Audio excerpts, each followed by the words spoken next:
here's Brody Brazil. As somebody who's been covering every step of this A's potential relocation saga to Las Vegas, I think it's only right that I document what is a third and potential final interview by team owner John Fisher. It results in this ESPN article, came out a couple days ago, titled Oakland versus the A's, the inside story of how it all went south to Las Vegas. Tim Kuhn is their senior writer. He did this interview about a month ago and also did multiple other interviews to go along with this piece. But to really understand this, it's critical that I set up the timeline here because there were 3 interviews granted by Mr. Fisher back in August, and they took place on 3 consecutive days. 2 of those interviews and the quotes and comments were almost instantly published, first by the Las Vegas Review-Journal, second by Raj Mathai of NBC Bay Area.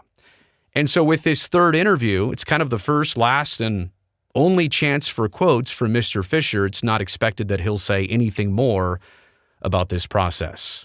ESPN did put out a brief summary, a couple quick quotes, maybe a day or 2 after their interview with Mr. Fisher. And I was wondering, is that it? For something of this magnitude, the rarity of a chat like this, the importance, the relevance of 8 paragraphs?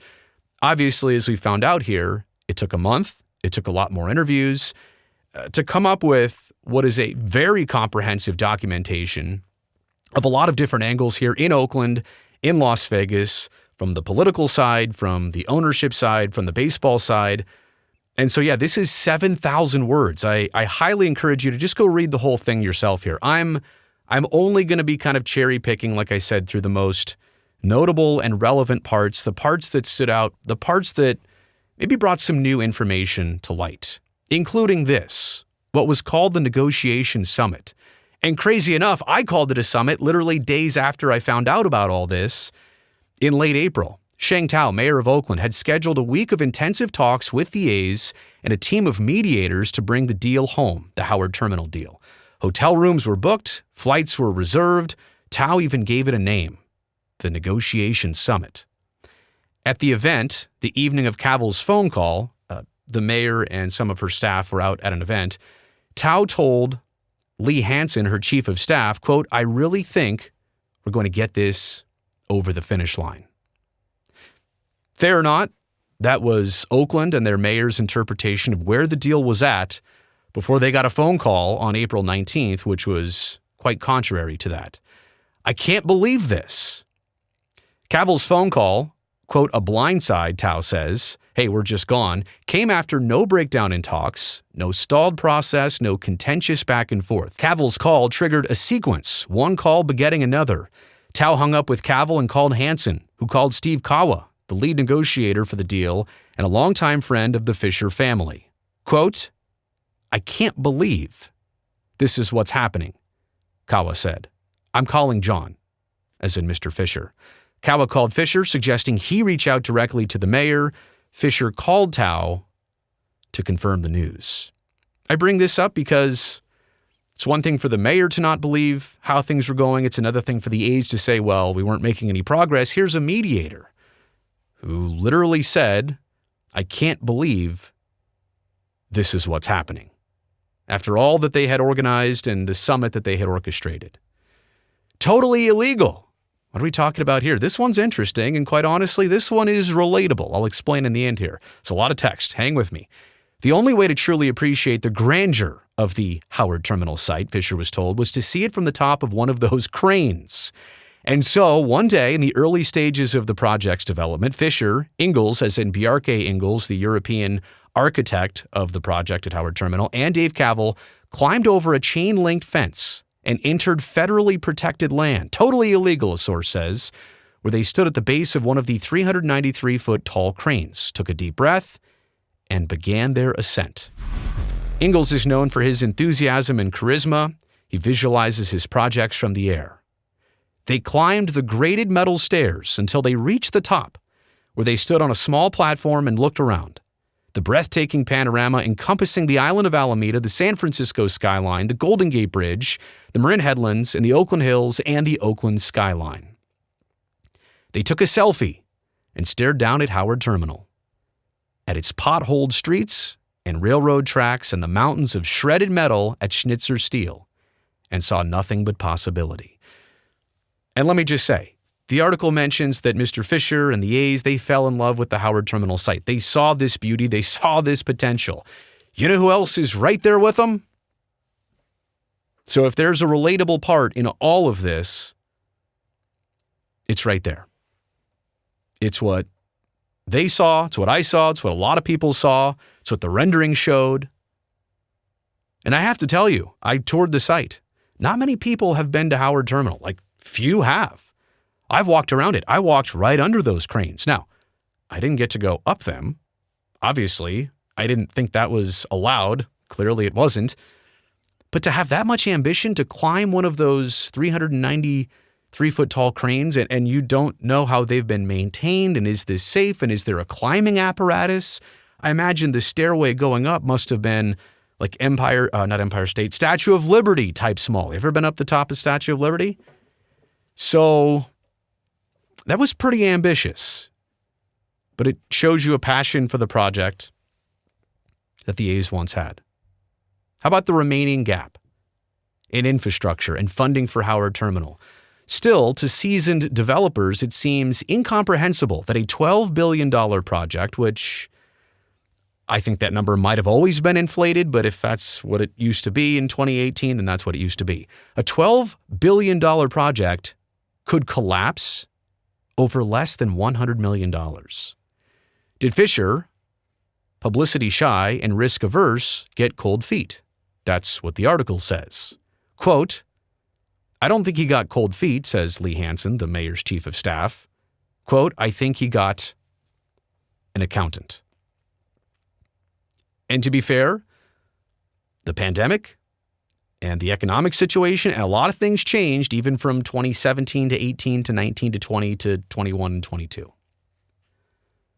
Why not the Coliseum? I mean, the A's went out and bought half that land. They bought the county's half. They still own it.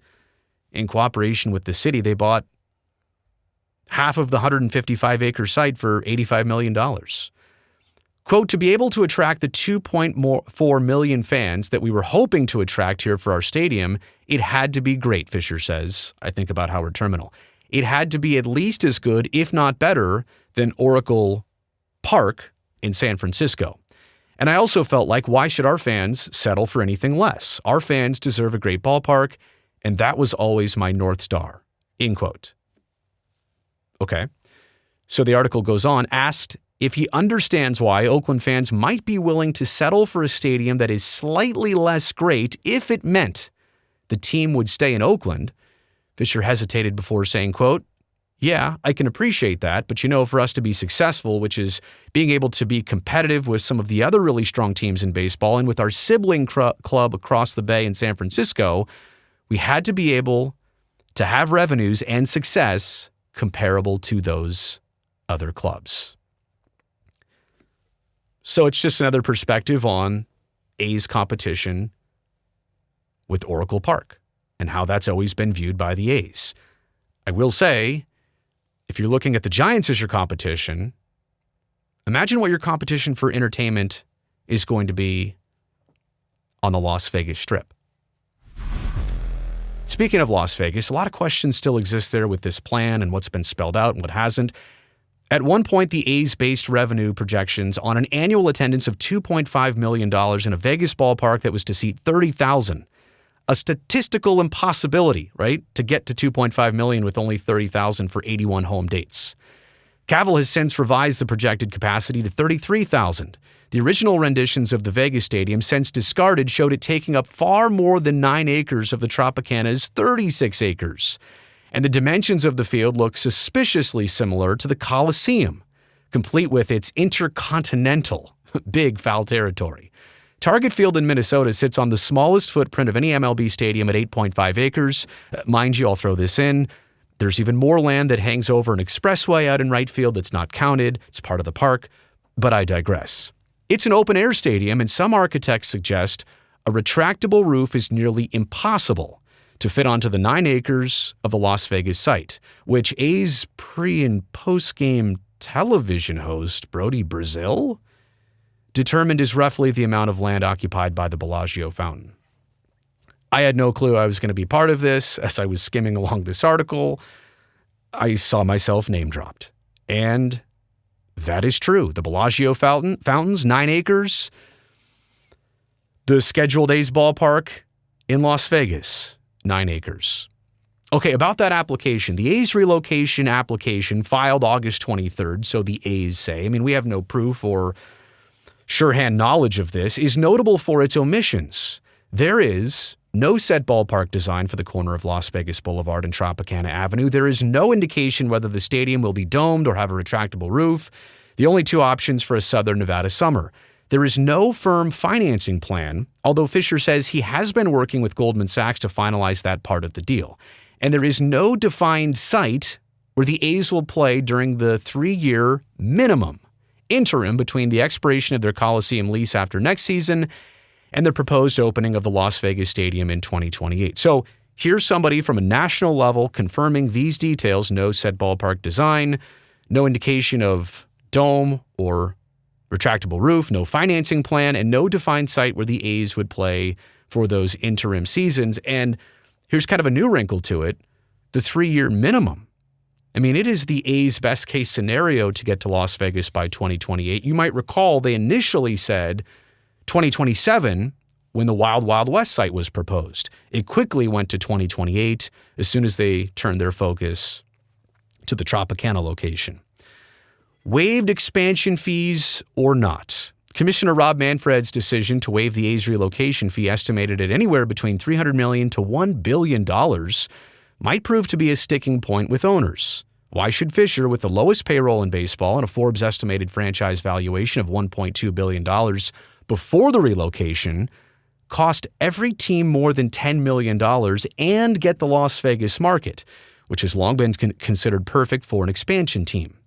Asked if he expects pushback from the owners on the relocation fee, which the commissioner had said wouldn't exist as of the end of last year, Fisher says, quote, "That's something that the commissioner and the owners," here he stops to gather himself, "it's out of my hands. It's something for them to work out." Now, look, when the commissioner said no relocation fee, I believe that was November or December of 2022, I mean, that comes straight from the commissioner. That's a hard thing to take back. At that same respect, did the commissioner already source that opinion and decision from fellow owners, or did he just throw that out there, not realizing it could come back to be a big sticking point? And from that quote and this evaluation, it goes to show you that maybe that issue itself has truly yet to be settled. Then there's the earthquakes comparison here. There, the promise was the same, as in the earthquakes, which Mr. Fisher used to own with Lou Wolf and the Wolf family, right? So it was an A's earthquakes ownership tandem. And the earthquakes got a new stadium, Avaya Stadium then, now called PayPal Park, just west of the San Jose airport. Is that west? No, yeah, that's west. There, at Avaya Stadium, the promise was the same. A new stadium will provide the team, the Earthquakes, with the revenue stream to bolster the roster and compete for championships. That promise has not been kept. In a league where 18 of the 29 teams make the playoffs, the Earthquakes have not won a postseason game since 2012. Remember that team with Wando and the Goonies? And have qualified for the playoffs just twice since the stadium opened, losing in the first round both times. This season, the Earthquakes' payroll ranks 21st of 29 MLS teams. The comparison between the A's and the Earthquakes is apples to oranges, Fisher says, and Cavill sidestepped the question, saying, quote, "I'm a big believer in the revenue opportunity in Las Vegas." And according to Fisher, the 8-year-old PayPal Stadium in San Jose is already outdated compared to newer MLS stadiums. He mentions LAFC, Los Angeles Football Club, St. Louis, and Austin, and lacks the capacity and premium seating that drives the kind of revenue needed to compete for championships. I mean, let's be very clear. The Fisher and Wolf ownership groups designed, executed, fought for that stadium to be built in San Jose. It could have done anything they wanted to. They built it. And now 8 years later, this is a pretty strong admission that even it is not up to standards, or it's not doing what they want or need out of a venue to help revenue with their soccer team. It's just, in retrospect, and I'll say this because I was at Avaya Stadium opening day.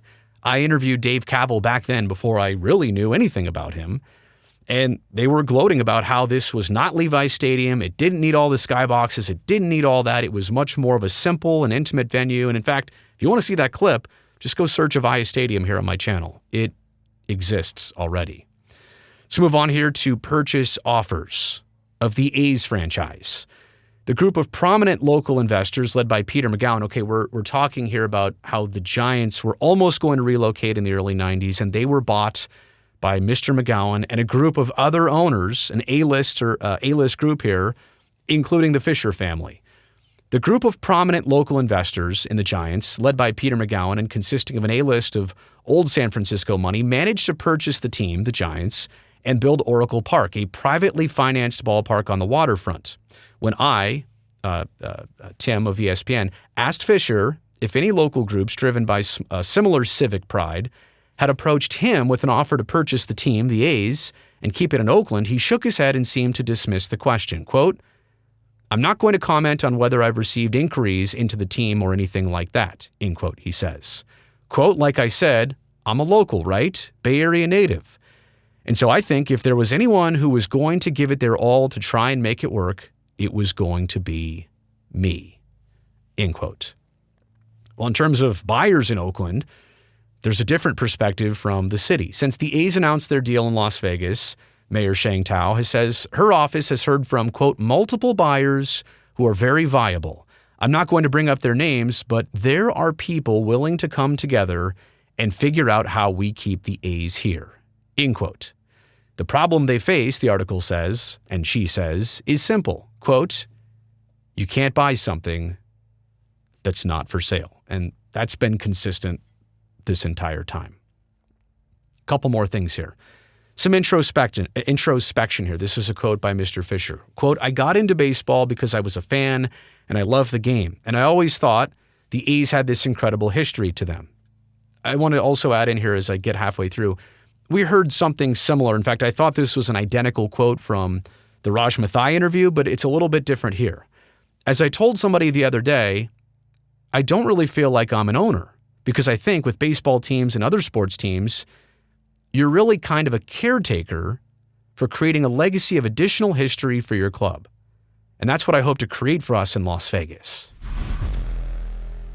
Now, to me, the only thing I'll just point out here is the word caretaker. When I hear the word caretaker, I think of somebody who's going above and beyond, way out of their way to take care of a sick family member, a parent, or maybe just to be a parent. You're a caretaker of a child. Maybe you're a caretaker of a pet. You will do literally anything that you possibly can. You'll take as long as it takes to keep that thing cared for, alive or whatever. Caretaking is like a serious definition of it's your primary responsibility. You're a caretaker.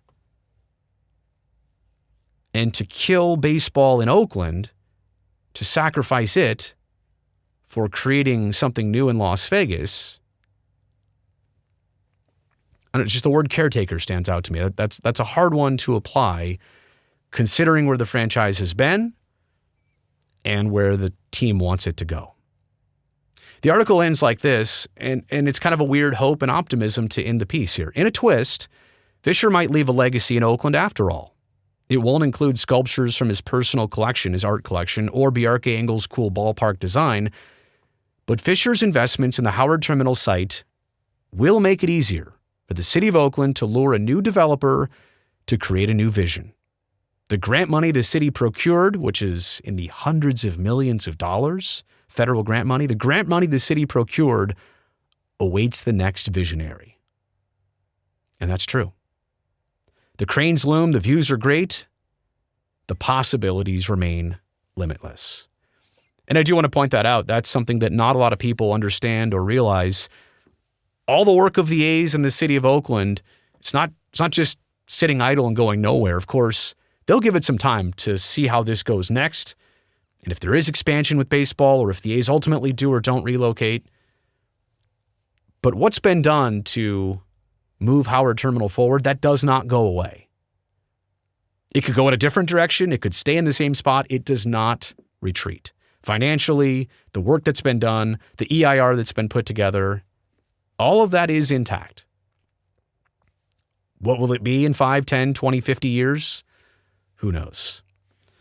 So I thought that was at least critical to go over this article, spell out the piece, the third and probably final interview with A's owner John Fisher. Hey, thumbs up down below. You made it here to the end of the video. You know I appreciate that. And don't forget, subscribe to this channel so I can definitely see you back here next time.